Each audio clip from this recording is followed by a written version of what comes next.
ልንገርሽ የልቤን ችግር ማን ይረዳኛል ካንቺ በስተቀር እስቲ ልንገርሽ የኔን ገመና ማርያም እናቴ አዛኝ ነሽና እስቲ ልንገርሽ የልቤን ችግር ማን ይረዳኛል ካንቺ በስተቀር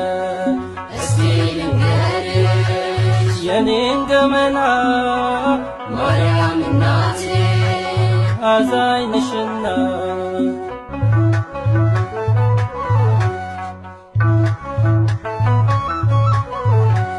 ደጅሽ ወድቄ እማጸናለሁ ታደምጪኛለሽ ይሄን አምና